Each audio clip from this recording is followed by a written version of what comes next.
All right, let's see what we got. Can you see our logo, everybody? Okay. Biggest real estate misconceptions on social media. So many. Yeah. Where to begin? Who's gonna start, guys? First misconception, I think.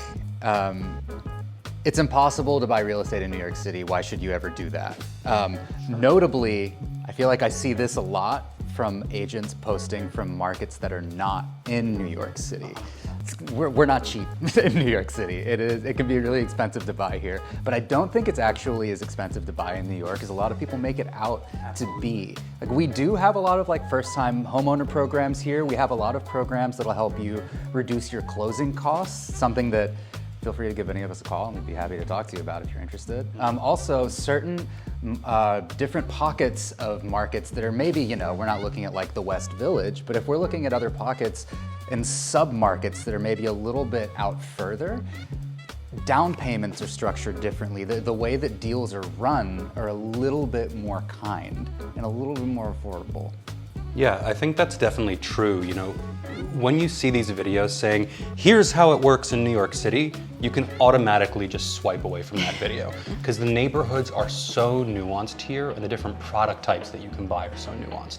But no, that person is talking about a very specific set of circumstances which really only apply to them. There are so many different avenues to homeownership or renting in this city, and it's important to be aware of there's no New York City market. There are so many different sub-markets here that all have their own nuances. Yeah. I would say probably the biggest one that I come across is, when clients send me a lot of TikTok videos. Yep. And it will say, $2,500 two-bed in the West Village, and they're like, oh my gosh, can you find out about this building? And I'm like, let me tell you something. If it looks like it's too good to be true, it's too good to be true. And yes, there are some rent-stabilized apartments that do have the lower rent costs, but I can guarantee 9.5 times out of 10, those are not the updated units that you're sending me pictures of. And a lot of time those rent-stabilized apartments are passed down, between friends, and it stays in a pipeline.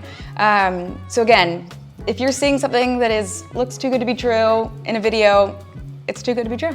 Another thing that I would say that isn't so much a misconception, but there's a ton of real estate content devoted only to New York City. There's also a ton of real estate content devoted to tons of other markets, right? It works relatively similarly in most markets outside of New York. The way we do things here, though, is very different. So if you're getting tons of content out there that's talking about, hey, we're gonna close in 3 weeks here in, in Miami, Florida, or whatever, those things do not apply to New York City.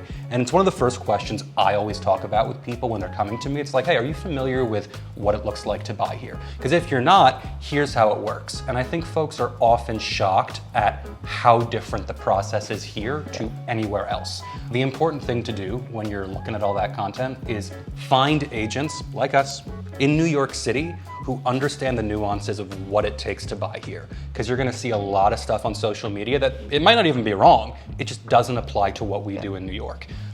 So give us a call.